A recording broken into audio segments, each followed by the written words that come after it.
So how does a civilization change over 400 years? Well, it's not a straight line, that's for sure. It's more like a series of collapses and brilliant rebirths.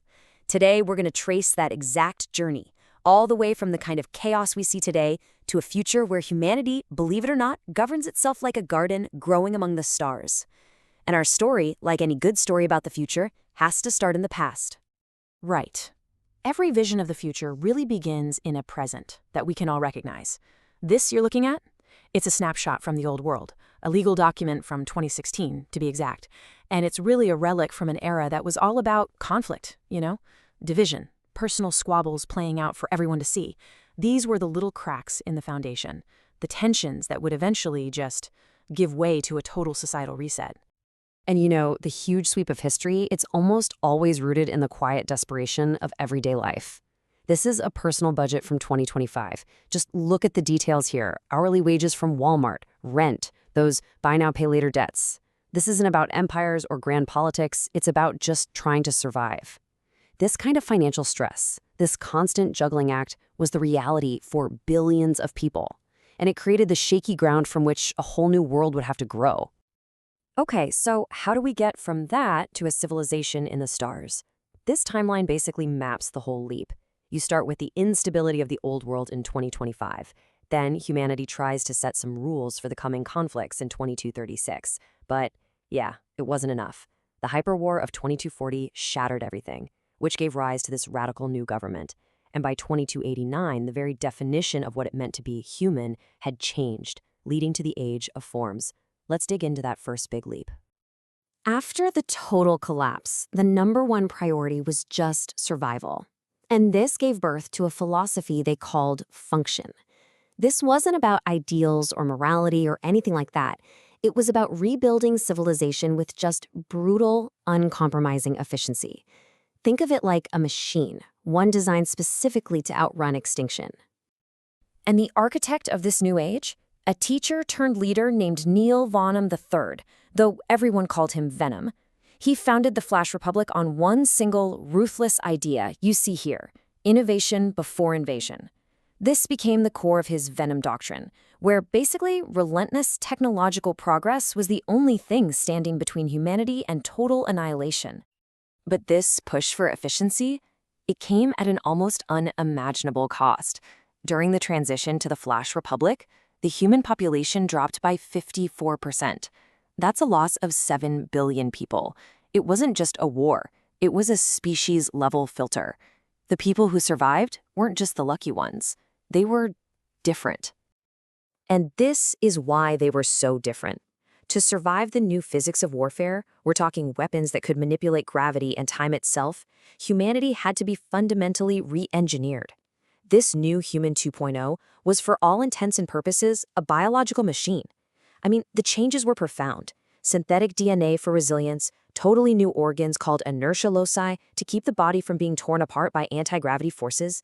They even had chronon glands to shield people from the crazy effects of time distortion. The human body was no longer just flesh and blood. It was now high-performance hardware. So this relentless focus on the body as a machine, as a tool for the state, you can probably guess that it sparked a rebellion. And it created this central conflict for the next 100 years: function versus form. Was the body a tool, or was it a story? Was society an anchor holding you in place, or was it a sea that you could just dissolve into? The wars that came next were so devastating, they didn't just destroy cities, they destroyed the very idea of physicality. And this led to the second great paradigm shift: form, a new way of being that popped up after the bodies, for the most part, were gone. The solution, then, was to just abandon the physical body entirely. Humanity survived by becoming formed, these patterns of energy and light held together only by memory. They weren't dead, not really, but they weren't alive in any way we would recognize. The solid world was just a painful memory, so they essentially unwrote themselves from it. And in this bodiless state, a single, stable identity wasn't just impossible, it was a liability. So consciousness kind of fractured into 4 layers that everyone had to learn to manage. You had the rational middle self, which we'd probably recognize, but then there was a high self with this broader awareness, an instinctual low self, and even this weird anti-self, a kind of psychic shadow that was a side effect of all those time-based weapons. Survival meant you had to learn to be not just one person, but a whole committee of 4. Ultimately, humanity had to make a choice. And this chart shows the result of the vote that officially retired function as the main governing principle. The crazy part is how they voted. Every citizen just exhaled into a civic grid, and the frequency of their breath was recorded as their vote. And overwhelmingly, they chose form. They chose a future of multiplicity over cold, mechanical efficiency. So, after the age of the machine and then the age of the dream, what could possibly come next? A synthesis, actually. Humanity learned from both, creating a brand new civilization that planted its seeds at the farthest, coldest edge of the solar system. This was the birth of the Garden Republic. This new society, the petal state, literally drifted among the comets of the Oort cloud, and it was a government that was truly organic. I mean, instead of laws, there were roots. Instead of departments, you had leaves and petals. It was a civilization built on humility, a greenhouse for humanity's last and maybe best hope. This one quote, the motto of their entire government, captures the whole philosophical revolution.